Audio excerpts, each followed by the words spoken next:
Bismillahirrahmanirrahim. Alhamdulillahirabbil alamin. Allahumma shalli ala sayyidina wa nabiyina Muhammad wa ala ali sayyidina Muhammad. Amma ba'du. Para pemirsa semuanya dimanapun berada, semoga semuanya senantiasa dalam lindungan Allah, dalam keadaan sehat walafiat. Kita lanjutkan belajar membaca kitab Nurul Yakin fi Sirati Sayyidil Mursalin sallallahu alaihi wa alihi wasallam. Ini judulnya tentang Wafatu Aminah. Nah, wafatnya Sayyidah Aminah ya. Qala al-musannifu rahimahullah wa nafa'ana bi ulumihi amin ya rabbal alamin. Wafatu Aminata wa kafalatu Abdul Muttalibi wa wafatuhu wa kafalatu Abi Talib. Ini judulnya wafatnya Sayyidah Aminah, penjagaan Abdul Muttalib terhadap Nabi, dan wafatnya Abdul Muttalib dan penjagaan Abi Talib paman Nabi. Summa inna ummahu akhazat. Kemudian sesungguhnya ibundanya Nabi itu mengambil ia ibunda akannya Nabi.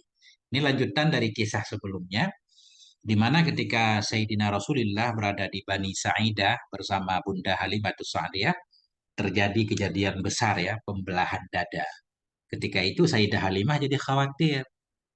Ini bisa membahayakan kehidupan Nabi Muhammad. Muhammad kecil ketika itu. Beliau khawatir.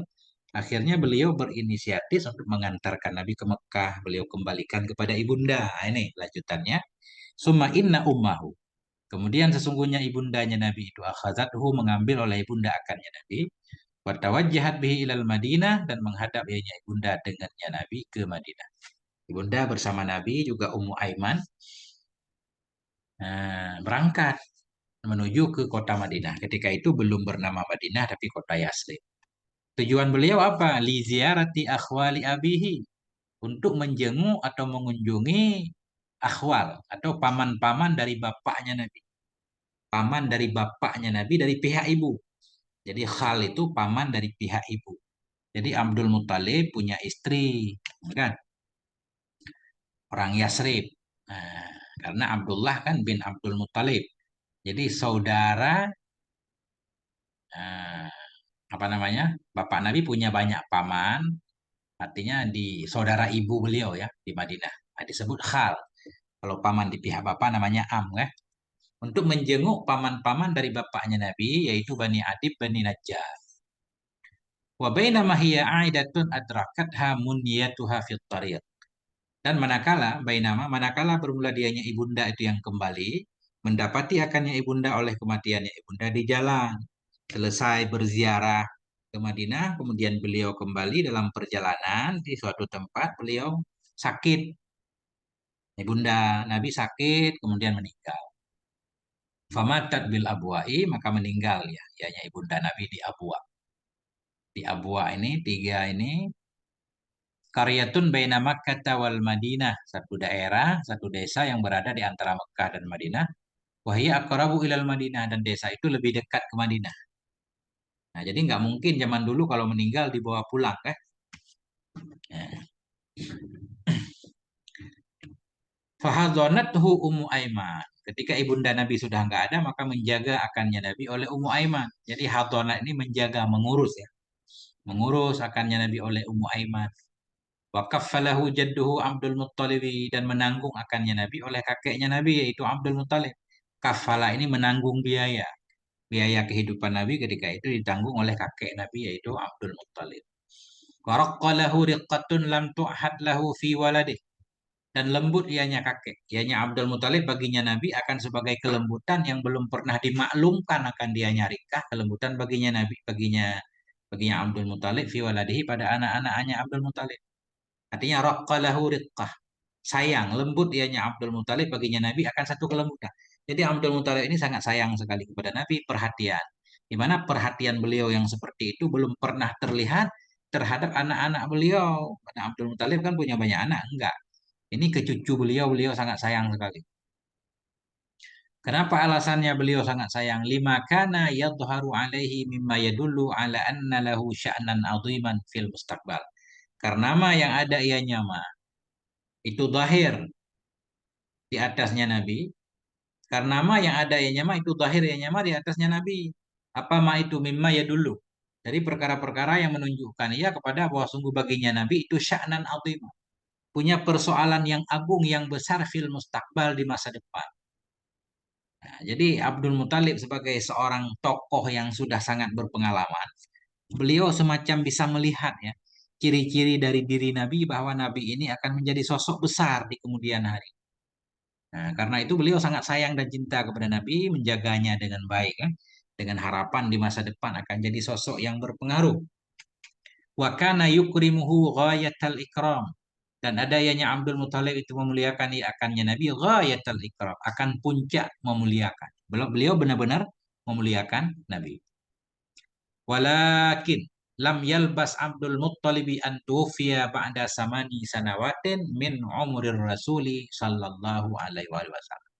Tetapi tidak lama, lam yalbas, tidak menetap oleh Abdul Muthalib dari bahwa diwafatkan akan dianya Abdul Muthalib sesudah 8 tahun dari umur Rasul sallallahu alaihi wasallam. Jadi umur Nabi 8 tahun, sedang-sedang Nabi dapat perhatian penuh dari kakek tercinta, kakek meninggal. Inilah perjuangan ya. Memang seorang tokoh besar itu awal kehidupannya rata-rata berat. Kita bisa ngebayangkan, begitu Nabi kita lahir, sudah nggak punya bapak. Di usia 4 atau 6 tahun, ibunda tercinta meninggal. Dijaga oleh kakek sebentar, 2 tahunan, umur 8 tahun, kakek meninggal. Kemudian berpindah, dijaga oleh paman nanti. Di masa-masa butuh pembelaan paman, paman meninggal, istri tercinta Khadijah meninggal. Luar biasa. Ketika kakek Nabi, fakaffalahu syaqiqu abihi Abu Talib. Maka menanggung akannya Nabi oleh syakek bapaknya Nabi. Syakek bapaknya Nabi, saudara kandung bapak, yaitu Abu Talib. Jadi Abdul Muthalib punya anak banyak. Antara lain Abu Talib. Abu Talib ini anak Abdul Muthalib. Abdullah, bapak Nabi juga anak Abdul Muthalib. Jadi antara Abu Talib dan Abdullah bapak Nabi ini satu ibu. Abdul Muthalib punya banyak istri kan. Jadi Abu Talib dan Abdullah ini satu ibu. Karena itu Nabi dijaga oleh Abu Talib. Paman secakek namanya. Sebapak seibu. Jadi antara Abu Talib dan bapak Nabi Abdullah satu ibu satu bapak. Fakaffalahu syaqiqu abihi.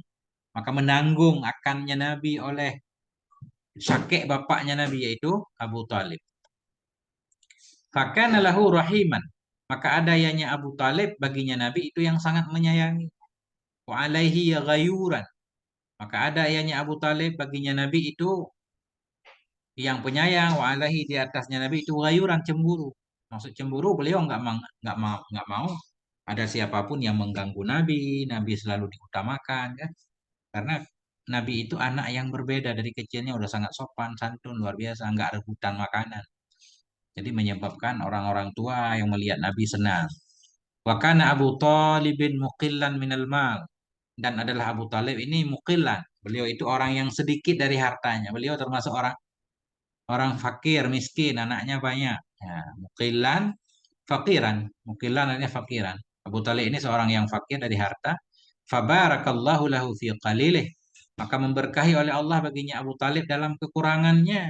Kehidupan beliau memang fakir tapi cukup berkah. Wa kana Rasul sallallahu alaihi wasallam fi muddati kafalati ammihi misal al-qana'ati wal bu'di anis safasif allati yashtaghilu biha al-atfalu 'adatan. Dan adalah Sayyidina Rasulullah sallallahu alaihi wasallam pada masa penjagaan paman beliau itu misal al-qana'ah. Jadi contoh qanaah. Misal al-bu'di jadi contoh jauh anis safasifi dari hal-hal yang sepele, hal-hal yang rendah, allati yashtaghilu yang sibuk dengannya hal-hal yang rendah, al-atfalu oleh anak-anak adatan pada kebiasaan. Jadi ketika Nabi dalam penjagaan paman beliau Abu Talib, beliau jadi contoh sosok yang sangat kanaah sekali. Misal al-kanaah ini bisa contoh sosok yang menerima kehidupan apa adanya. Jauh dari hal-hal yang safasif, saf-safah. Jauh dari hal sepele, hal-hal yang tidak berguna, yang sering sibuk dengannya oleh anak-anak. Anak-anak pada usia Nabi, usia 8 tahun biasanya sibuk main-main, nggak jelas kan? Nabi beda. Nah, makanya Nabi jadi contoh luar biasa, dari kecil sudah terjaga. Kama rawat zalika Ummu Aimana hadinatuhu. Sebagaimana yang meriwayatkan akan demikian oleh Ummu Aiman. Siapa Ummu Aiman? Hadinatuhu, penjaga Nabi kan. Begitulah kata Ummu Aiman. Beliau sangat sopan sekali. Tidak pernah rebutan makanan. Apa yang diberikan beliau terima. Nggak diberikan juga nggak apa-apa. Sangat qanaah. Fakana idza aqbala waqtul akli ja'al auladu yakhtatifun wa huwa qani'un bima sayai sayu sa apa nih? Yassara yuyassiru sayu yassiruhullahu lah. Fa idza kana aqbala waqtul akli, maka adalah apabila tibalah oleh waktu makan, ja'al aulad, datanglah oleh anak-anak. Anak-anak Abu Talib datang yakhtatifun, dalam keadaan saling rebutan mereka. Namanya juga anak-anak ya. Maka adalah apabila tibalah oleh waktu akli, waktu makan, ja'al aulad, datang oleh semua anak-anak, yakhtatifun, hal keadaan anak-anak itu yakhtatifun, rebutan. Semua rebutan makanan. Bahwa qani'on, sementara padahal dianya Nabi itu qani'on, yang menerima bima sayu yassiruhullah. Dengan apa yang akan memudahkan akannya Nabi oleh Allah baginya Nabi. Dengan apa yang akan memudahkan akannya oleh Allah baginya Nabi. Beliau terima aja apa yang diberikan. Dalam riwayat yang lain, di kitab-kitab yang lain diceritakan, Abu Talib selalu makan bersama Nabi. Nah, beliau selalu mendahulukan Nabi, perhatian kepada Nabi kan. Nah, beliau nggak makan sebelum Nabi makan. Itulah perhatian paman yang sangat mencintai kepada Nabi ya. Cuma tentang Abu Talib ini, sebahagian ahli sunnah menyatakan kalau Abu Talib ini mati kafir. Ada sebahagian yang lagi menyatakan kalau Abu Talib itu selamat imannya, sebagaimana mukmin dalam keluarga Fir'aun yang menyembunyikan keimanannya ya, yang diceritakan dalam Quran. Jadi beliau termasuk sosok yang khilaf dalam ahli sunnah ya. Kalau di Syiah mereka menganggap Abu Talib ini justru sahabat utama, sahabat dekat yang membantu Nabi selama hampir 13 tahun ya. Beliau selalu membela Nabi selama periode Mekah. Wallahu a'lam bishawab, marji wal ma'af. Semoga ada manfaatnya. Mohon maaf atas segala kekurangan. Wassallallahu ala nabiyina Muhammadin wa ala alihi walhamdulillahi rabbil alamin.